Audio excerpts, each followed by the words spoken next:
La nuit était tombée depuis longtemps. Dans la cuisine encore imprégnée de chaleur, une seule lumière résistait à l'obscurité. Un téléphone posé sur la table vibrait par intermittence, obstiné, sans jamais afficher de nom.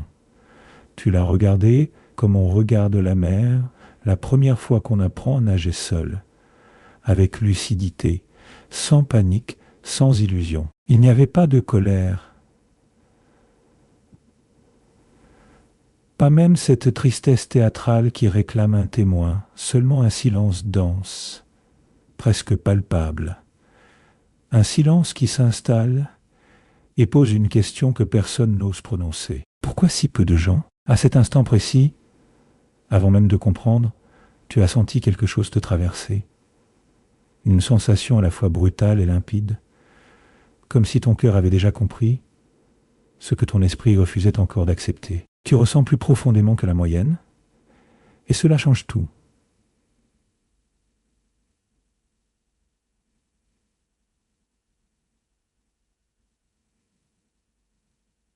Chez toi, une émotion n'est jamais une simple visite.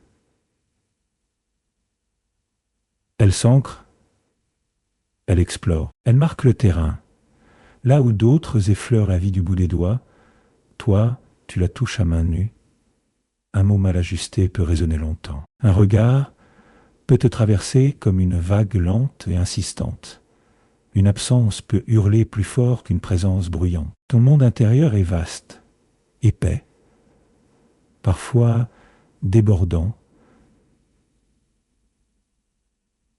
Et cette richesse a un prix. Les relations ordinaires, rapides, superficielles, interchangeables, glissent sur toi sans jamais s'accrocher. Non pas parce que tu es froid ou distant, mais parce que tu attends inconsciemment autre chose. Une résonance, une vibration commune, une sincérité presque organique. Tu ne sais pas faire semblant longtemps. Ton corps le sait avant toi. Il se ferme.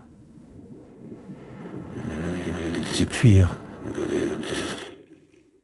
Il se retire dès que l'échange manque de vérité. Alors tu choisis le silence plutôt que la dissonance.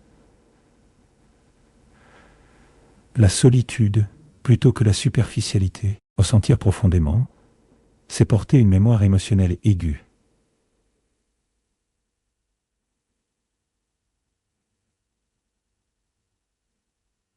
Chaque lien compte.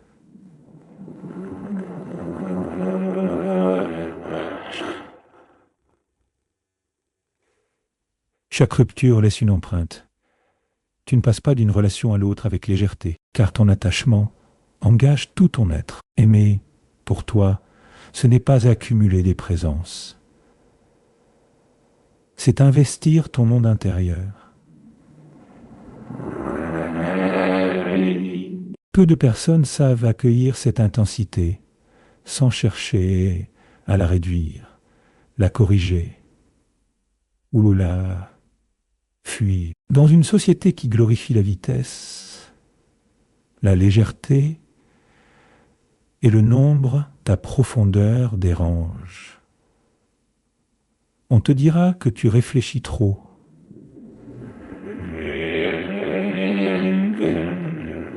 Que tu ressens trop, que tu compliques ce qui devrait rester simple. Mais en réalité, tu perçois simplement plus de nuances.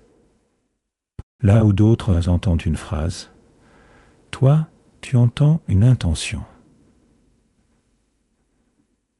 Là où d'autres voient une conversation, toi, tu ressens un climat émotionnel. Avoir peu d'amis, quand on ressent profondément, n'est pas un échec relationnel.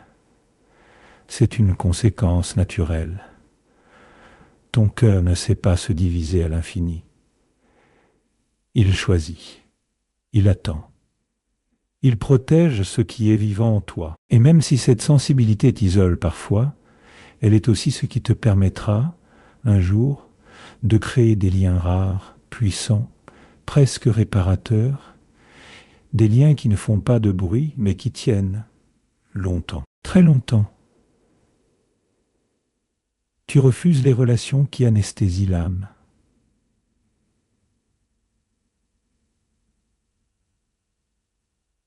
Celles qui occupent l'espace sans jamais toucher le cœur.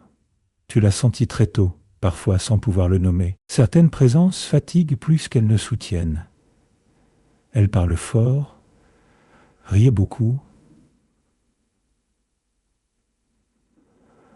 remplissent les silences.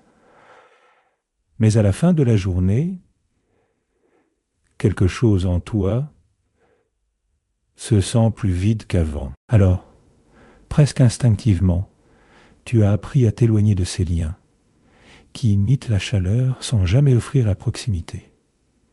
Tu ne cherches pas du bruit autour de toi. Tu cherches une présence intérieure partagée. Tu veux pouvoir respirer dans la relation, ne pas jouer un rôle, ne pas ajuster tes mots en permanence pour être accepté. Les relations superficielles exigent une énergie constante. Sourire quand tu n'en as pas envie. Écouter sans être entendu.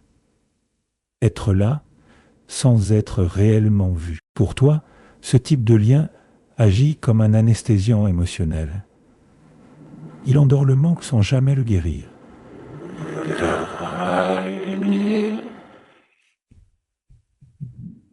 Il apaise brièvement la solitude, tout en l'approfondissant. Alors, tu choisis parfois la solitude consciente plutôt qu'une compagnie qui trahit ton ressenti. Ce choix n'a rien d'héroïque. Il est vital. Ton psychisme cherche la cohérence. Il préfère le calme honnête à l'agitation vide.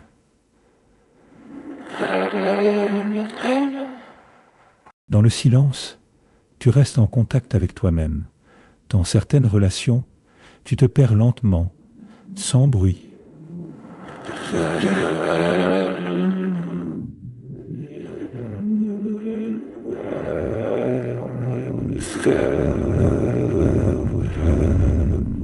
Jusqu'à ne plus reconnaître tes propres émotions. Refuser ces liens,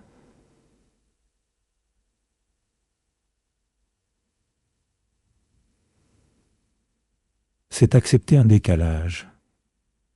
Le monde social valorise la quantité, les agendas pleins, les cercles larges.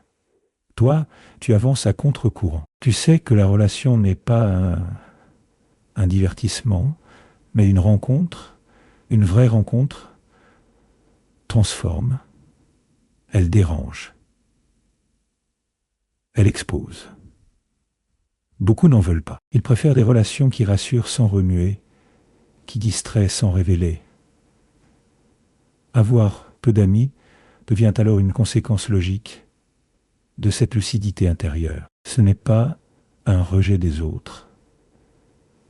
C'est une fidélité à toi-même. Tu attends un lien qui ne t'oblige pas à t'éteindre pour appartenir. Un lien où le silence n'est pas une gêne, où la profondeur n'est pas un problème à corriger. Et même si cette exigence te laisse parfois seul, elle prépare un espace rare.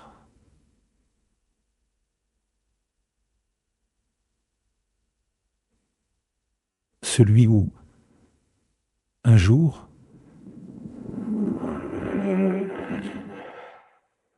une retombetra déjà entier. Ton histoire t'a appris la prudence, bien avant que tu aies les mots pour la comprendre. Il y a eu des liens qui ont blessé au lieu de protéger, des absences soudaines.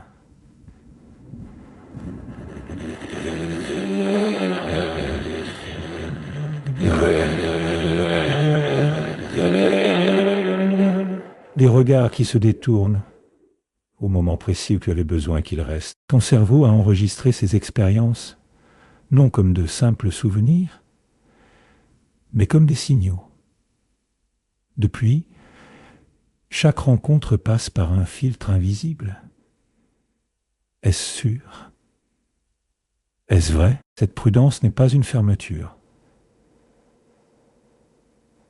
C'est une adaptation. Quand on a appris que l'attachement peut faire mal, On n'entre plus dans les relations avec innocence. On avance lentement. On observe, on écoute. On teste la constance plus que les mots. Beaucoup interprètent cette lenteur comme de la froideur. En réalité, c'est du respect. Un respect profond pour le lien. Parce que tu sais ce qu'il coûte quand il se brise. Tu ne donnes pas facilement ta confiance, non par manque d'amour, mais parce que tu sais ce que tu engages. Ton monde intérieur n'est pas un lieu de passage. C'est une maison fragile, bâtie parfois sur des failles anciennes. Alors tu choisis avec soin qui a le droit d'y entrer. Ce choix réduit naturellement le nombre. Ne restent que ceux capables d'attendre, de rester cohérents, de prouver par le temps ce que leurs paroles promettent trop vite. Cette prudence te fait parfois douter de toi. Mais cette lenteur est une intelligence émotionnelle. Elle te protège des liens instables, des attachements confus, des relations qui réveillent plus de blessures qu'elles n'en apaisent. Avoir peu d'amis dans ces conditions n'est pas un échec social. C'est une conséquence logique d'un système intérieur qui a appris à se défendre sans se durcir. Tu n'as pas fermé la porte, tu as simplement cessé de l'ouvrir à la première main qui frappe. Et quand quelqu'un reste, malgré le temps et les silences, ce lien devient rare, précieux.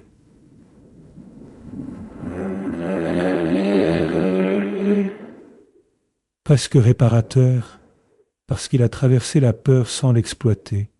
Tu n'as pas besoin d'être constamment vu pour exister. Tu peux être seul sans te dissoudre, traverser des journées entières sans témoin, et continuer à te sentir vivant. Cette autonomie intérieure n'est ni de l'orgueil, ni de la froideur.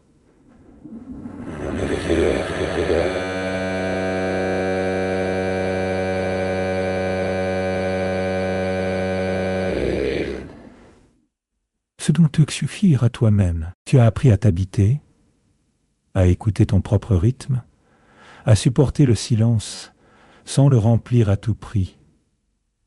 Le manque de bruit ne t'effraie pas. Il te révèle, dans la solitude, tu ne disparais pas. Tu te rassembles, tu sais que l'on peut être entouré et profondément vide, comme on peut être seul et intérieurement plein.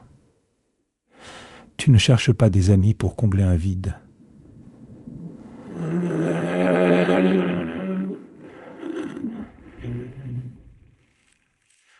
Pour partager une présence déjà constituée. Et cette posture, aussi saine soit-elle, t'éloigne naturellement des relations basées sur la dépendance, les déséquilibres, les attentes silencieuses que tu rassures, confirmes, remplissent. Tu n'as pas besoin d'être vu à chaque instant. Tu peux attendre une reconnaissance plus juste. Tu ne t'épuises pas à prouver ta valeur, tu laisses le temps faire son tri. Certains s'éloignent parce qu'ils cherchent un miroir constant. Toi, tu offres autre chose.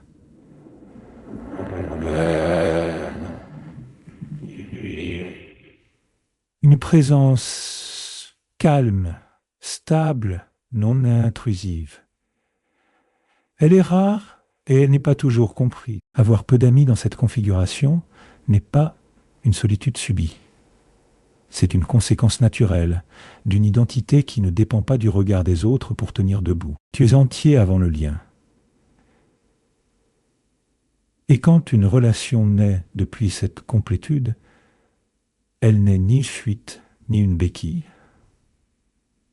Elle devient une rencontre vraie. Ta solitude n'est pas un vide à combler. C'est un espace vivant, en attente de ce qui pourra réellement y prendre place. Elle n'est pas faite d'absence, mais de disponibilité. Et quand quelqu'un franchira ce seuil, il n'entrera pas dans un manque, mais dans une présence déjà là. Capable d'aimer sans se perdre, de partager sans se dissoudre, de rester, même quand tout devient silencieux.